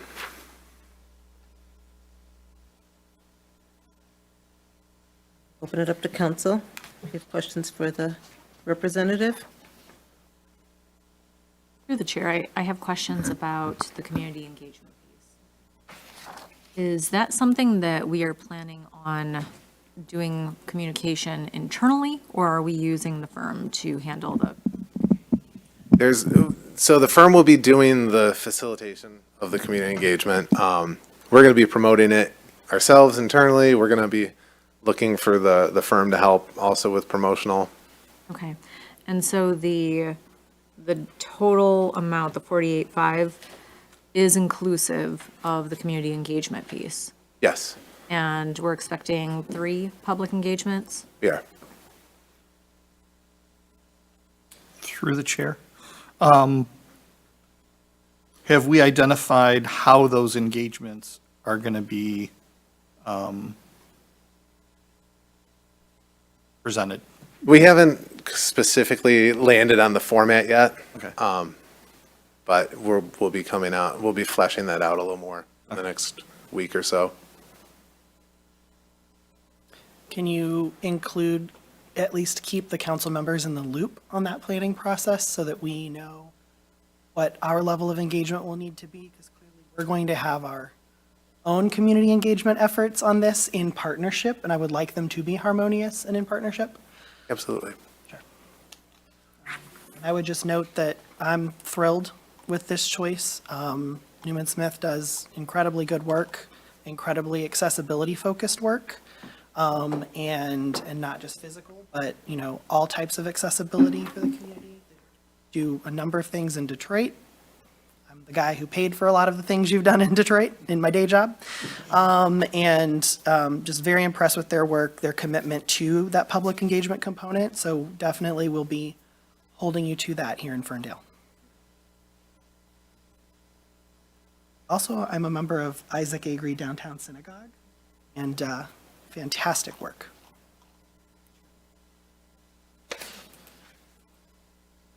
That being said, I move that we approve the award for conceptual design services for the Martin Road Park facility to Newman Smith Architects for a not-to-exceed cost of $48,500 to be charged to the general fund, Parks and Recreation, capital outlay account number 101-750-977, as submitted by the Assistant City Manager. Support. Johnson? Yes. Mikulski? Yes. Kelly? Yes. Polika? Yes. Leaks May? Yes. Sorry, through the chair, I do have one final question, but it's not.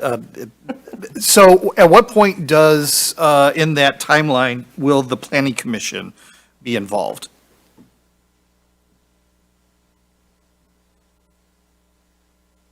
Well, we have at least, we're on the right start because the planning commission did have a rep on the selection team. But I believe as we move forward, this is conceptual still. We're not at the point yet of having actual schematic design. Oh, I understand but- that. I just didn't know if it was going to be at the April timeframe or further out from there. So we're hoping to have the initial conceptual design in July. Okay. I think we'd be able to bring them. I think that would And be then during wise there. to bring it, because that'll give the planning commission a chance to give their thoughts and ideas. And then that could be inputted in the final design, rather than coming with Oh, a final yes. design and then having the planning commission say, nope, you need to make all these changes to align with our Oh, requirements. absolutely. And same thing with the Accessibility and Inclusion Advisory Commission. They're going to be early on before, we're not going to have the final design before. Okay. Great, thanks. Yeah, through the chair, I wanted to just build on that. I was going to save some of these comments for call to council, but I'm actually going to just add them here because they make sense. To that end, I want to begin with acknowledging the great process. This is the first public use facility we've had in a long time that's a new build. And so I love that we, on the front end, involved commissioners to even select, to go as far as to involve them in selecting the firm and giving us different perspectives, whether that's planning or Parks and Rec or accessibility. We have great citizen involvement. And to that end, I would suggest we do a discussion item in the Planning Commission once the conceptual design is finalized. And then I want to be clear, the Planning Commission would talk about site planning, and we wouldn't get to that level until we have better understanding about our ability to fund the complete construction of this, which is reliant on the millage. So I would say we will have it in the chamber ready for the Planning Commission in case it needs to be, as soon as we have that understanding of the funding.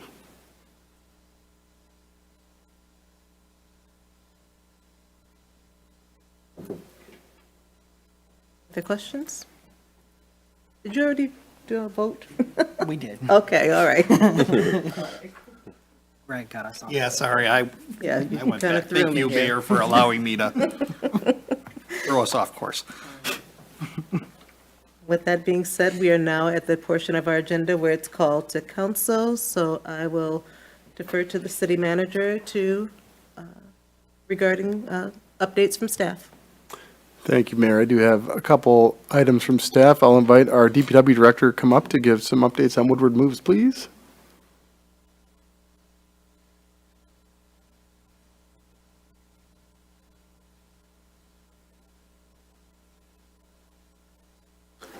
Hello, Council, Mayor. I'm sure you noticed that there is a lot going on Woodward today and over the weekend. PK Striping is in town. They have really about 2 weeks of striping, depending on weather. It could go 3 weeks, but they're really trying to knock everything out as soon as they can. So this week, they're going to look at striping continuing. You'll notice that there's some green paint going down in the bike lanes. They're trying to minimize disruption by doing half of all of the driveways to allow traffic to get in and out of all businesses. And then if you look at what we call the minor intersections like Lewiston, they did the middle. They allowed traffic to go on the right side and the left side because that green paint does take 2 to 4 hours to cure. So they want to make sure that traffic can go in and out, and they should be able to kind of piecemeal that together at each of the minor intersections. They're also going to be doing hash lines. They've laid everything out that they have yet to paint. There's going to be a lot that needs to be kind of painted by hand as opposed to painted by truck. And that's really going to start next week. In addition to that, by the end of this week, they may close one lane of Woodward at a time to do the green paint across Camborne, Marshall, and 9 Mile. Starting next week, Monday, Tuesday, and Wednesday, because it's our busiest intersection, they're going to be focusing on 9 Mile and Woodward. We ask that they not do that close to the weekend to avoid traffic.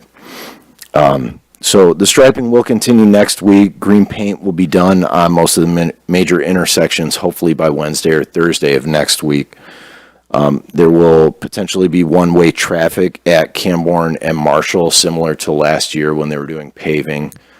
We've told them that we want at a minimum 24 hours notice, so that way we can let public services know that one-way traffic is eastbound at Marshall or westbound at Camborne, depending on the plan. They will need to return at some point to do some touch-up work. They're going to do most of what they need to do, and then they're going to move on. Then delineators will start to come down. There's some crack sealing and some other minor cement repairs that need to take place. And then after all of that is done, PK will be back to do touch-up work to just go over anything that's been repaired over their paint. And then a couple quick updates. So local paving, Wanda should be beginning this weekend. The plan right now is Thursday to begin on Wanda Street. That'll put them northbound only Thursday, Friday, and Saturday. We understand that that is a business-heavy corridor, so that is also why we try to plan it on the weekend. Most of the business takes place throughout the week, deliveries and other issues, so we tried to make sure that work only took place on the weekend. Channing and Bennett will follow. They're the first two, group 2 streets that will be beginning. They probably won't get started for another week, 2 weeks. The water main on Jewel begins this week, pending weather. All of these things are kind of a moving target based on the cold and any precipitation we get between now and then. As a reminder, rather than give you letter for letter the website that you can see all these construction updates on, I will say Google the keyword Ferndale construction schedule, and typically the first link will be the Giffords website that gives construction updates on all of our local infrastructure projects. And the last item that I'll give an update on is just quickly, compost is in the parks, and it is replenished every Friday, so it's there. Use it. It looks like people are already doing so, but it's always there. So that's it. Thanks, James. Chief Emmy, I understand you guys are going up against some of the Lions legends in a charity basketball game.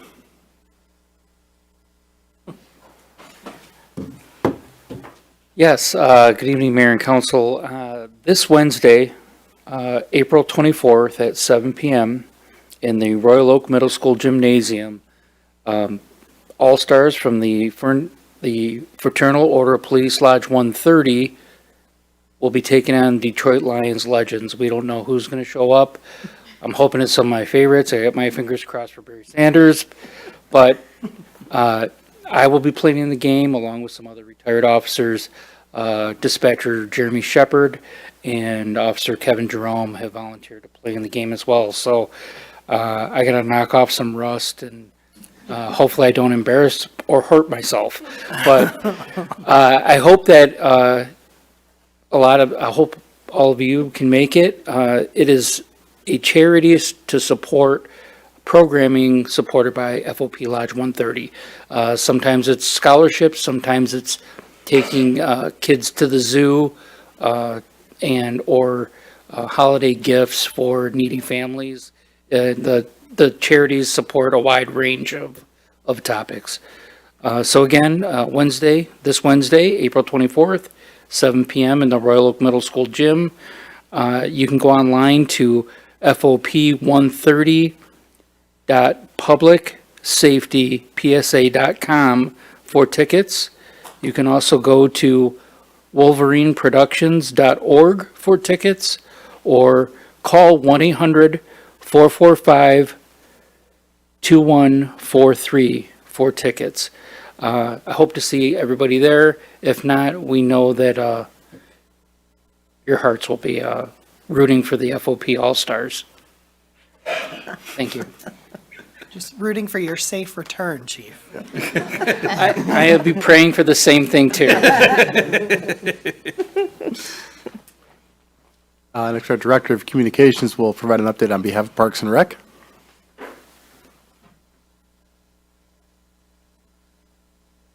Good evening, Mayor and Council. Need my notes here since this isn't my regular department. Yes, on behalf of Parks and Recreation, we wanted to let you know that adult softball starts on May 2nd. It looks like there's still a few spaces left for at least the men's division. So they would recommend going to their website and using the Amelia software to sign up for that. They also wanted me to let you know that the senior trip is happening. It's coming up May 14th to 17th. The Ferndale seniors will be going to Mackinac Island. And I believe that is sold out, so that's on a wait list if anybody wants to join. But they will be happy to tell you all about how wonderful their time is when they get back. And then the final thing is they're still searching for potential camp counselors for summer camp. If I'm understanding correctly, there's a chance they could actually even open up some more spaces for campers if they're able to find camp counselors, which is a much larger issue than just in Ferndale. It's a tough staffing to fill. So there's a listing on the website right now. Anybody who's interested can go to ferndalemi.gov/jobs and click on the summer day camp counselor posting. It's my understanding that it's $15 an hour. It can be up to 40 hours a week over 11 weeks. And training can be provided by the Parks and Rec Department. You just have to be 18 plus and be interested in working with some fun kids this summer. So that's it. Share with your networks. Yes. We need that. I'm looking at the deputy superintendent. I was like, share with the schools. Yeah. Summers. Kids are out for summer in a minute. Would you so- like to be a camp counselor? Thank you, Kara. Now the city clerk with an update on the next May election. Yeah, there is a May 7th election for individuals who live in the Hazel Park School District. It is for a Hazel Park City School District bond. Early voting will start this Saturday, which is April 27th, and will go until Sunday, May 5th. The hours are 8:30 to 4:30, with the exception of Thursday, which will be noon to 8 p.m. It's not too late to request an absentee voter ballot as well. You could do that in person up until the Monday before the election on May 6th, or online. For us to mail you the ballot, just needs to be submitted to us by the Friday prior to the election per state deadlines. So far, we've sent out about 673 ballots, and we've received about 38% of those back.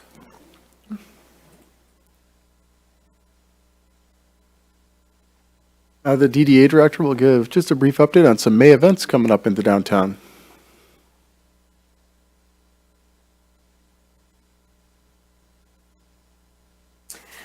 Good evening, and Mayor mentioned earlier Cinco de Mayo, one of our favorite local Ferndale celebrations for multicultural events, will be coming back to Ferndale for the second year. That will be next weekend on Saturday and Sunday here on 9 Mile, and they're changing the footprint a little bit, so it'll be expanded from what it was last year based on the success and enjoyment that people had in attending. So look for Cinco de Mayo Festival coordinated with Mezcal next Saturday and Sunday, May 4th and 5th. There will also be the recycling drop-off day that's in conjunction with the city of Ferndale that's going to be in the City Hall parking lot on May 11th from 9 a.m. to 2 p.m.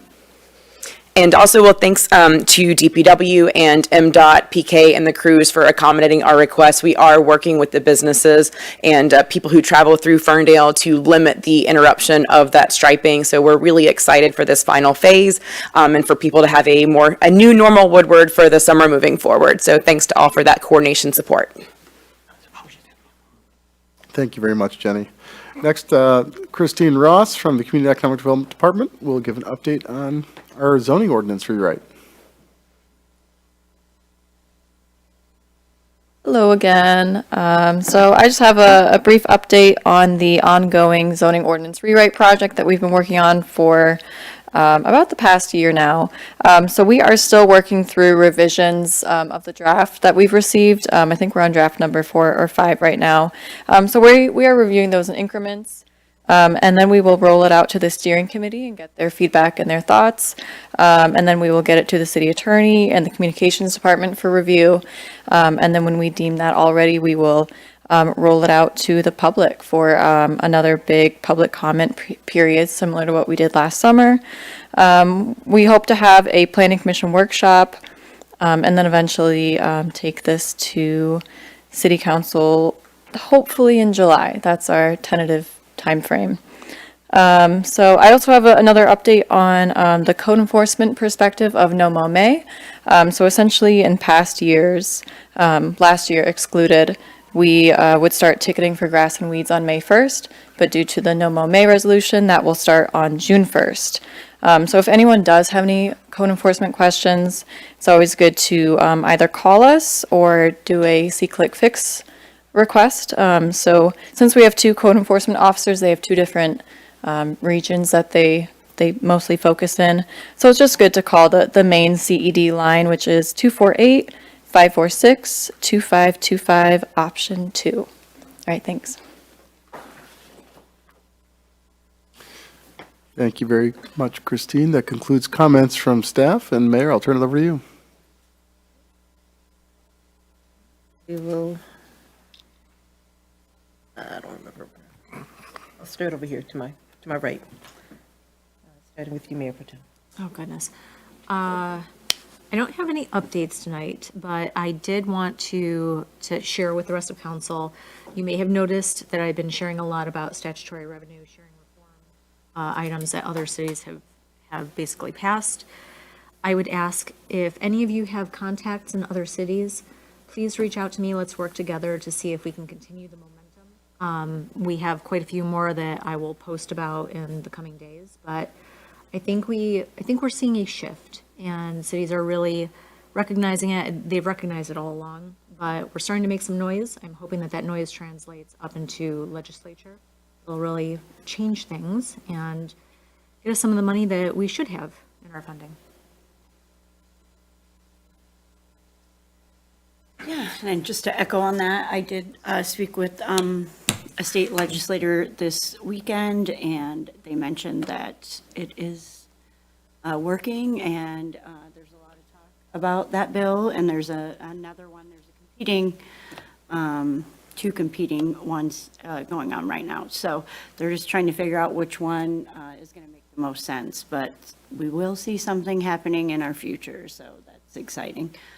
And then Ferndale seniors are having their meeting this month. It's this Wednesday in Hazel Park, and it's a get-to-know-you event where they draw questions and encourage everyone to join, so please come. All right. Councilmember Polika? Okay, first, I want to thank Mayor Pro Tem Mikulski for her work that you've been doing on the revenue sharing, getting out that message to the other cities, poking them in the butt.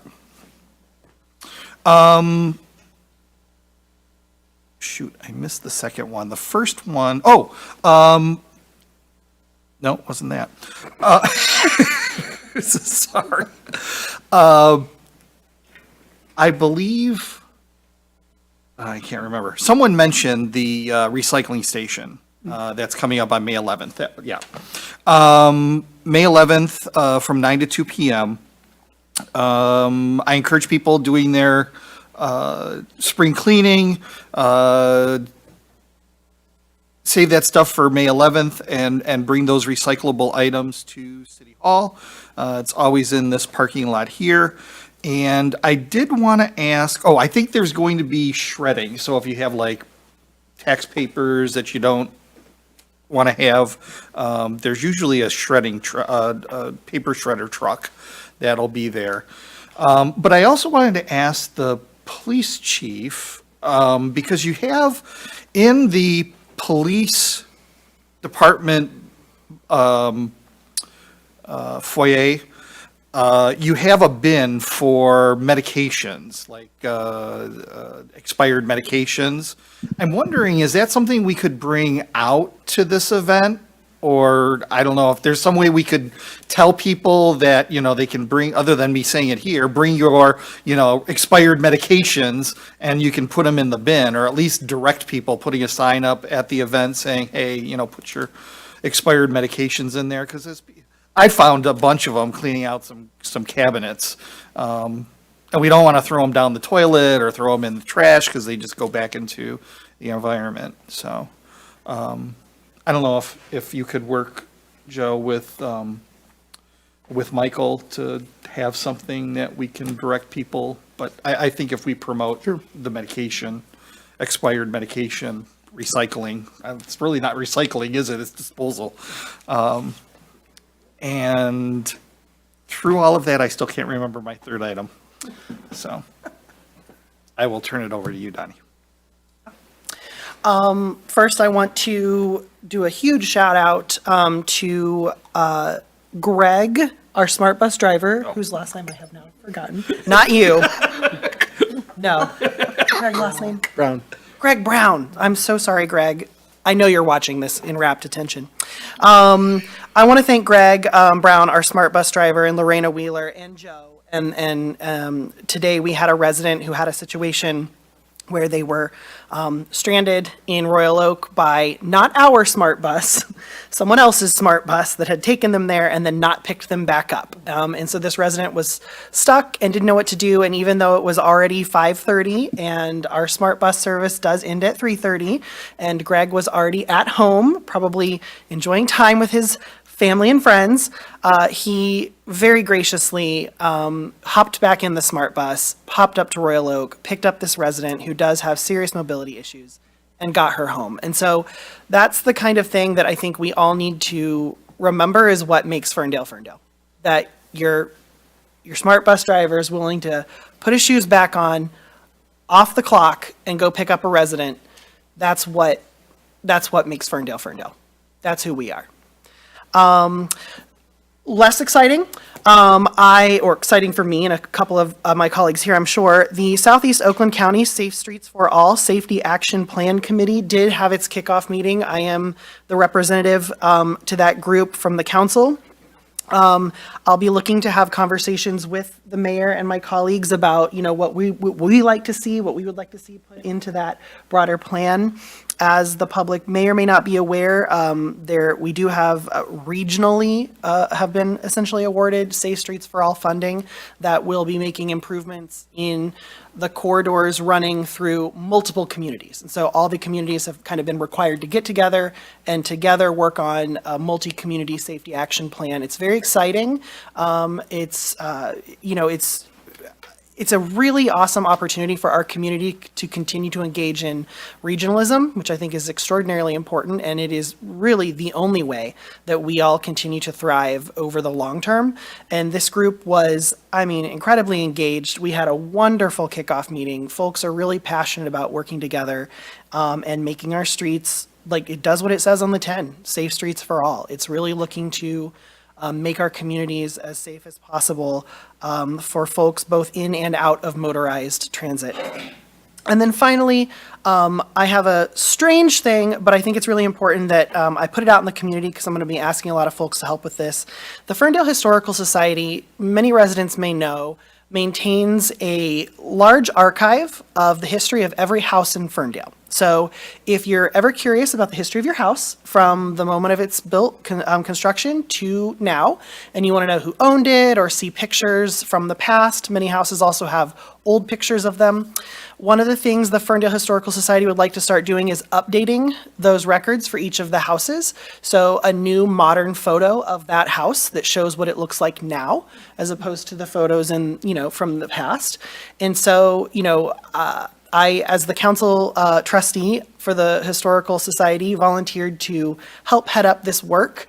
I suspect many of us will be out and about knocking doors and out in the community over the course of this year. And so we have a list of several thousand homes that either don't have a photo at all or their photo is very, very, very old.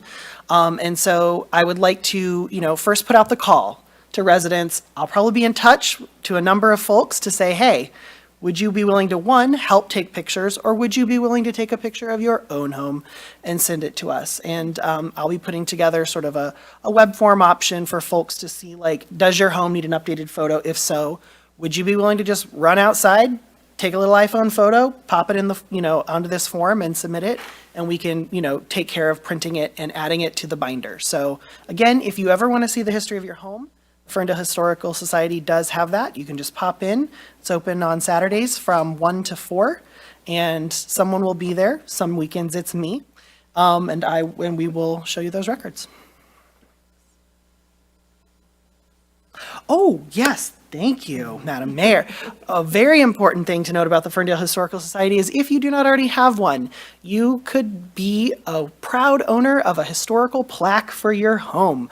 So if you would like a plaque, you can apply for one with the Ferndale Historical Society on their website, or give them a call, and you can get a plaque. If we don't already have one in stock for the year that your house was built, one will be ordered for you, and it usually takes a couple weeks for it to come in, and then we'll let you know. You are responsible for mounting the plaque yourself. We won't come out and drill your house for you, but we will give you all the materials, including the screws that secure it to the house. So, and they are $100 currently. All right.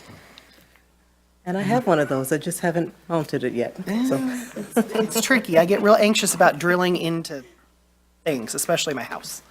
All right, so I want to first thank the DPW, the police, and fire for all of their assistance regarding the recent storm.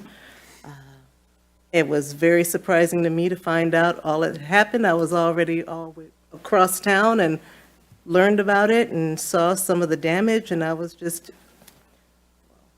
saddened by the damage, but really appreciative of your response. So thank you so much for that. I also want to thank Mayor Pro Tem Mikulski. I'm really enjoying seeing those postings regarding the collaboration that you've kind of put together regarding the different municipalities that are really jumping on the revenue sharing board, and just want to make it visible as to how that has impacted their budgets. And I want you to know that you've inspired me to, because when we had our recent SACMA dinner, I had a notification, a notice, and I had all the mayors sign. So I got about 10 mayors to sign. So that's going to add some teeth, and we're going to get that sent in. So I just want you to know that because you've inspired that. That's great. And also, let's see here. What else was I going to say? I'm thinking about you. Okay. I will also, yes. The first Mayor's Business Council is coming up this Wednesday at Jim's Community Corner from 8 to 9:30. Yes, it's for businesses, but since we have a representative of the public schools here, I'm proud to be able to work with you because our topic's going to be youth programs as far as work programs, as far as work retention. So if I see you there, that'd be great, but that's this Wednesday. And with that being said, I call this meeting I adjourn this meeting at, I have to do this. 9:16. 17. Yes, 9:16.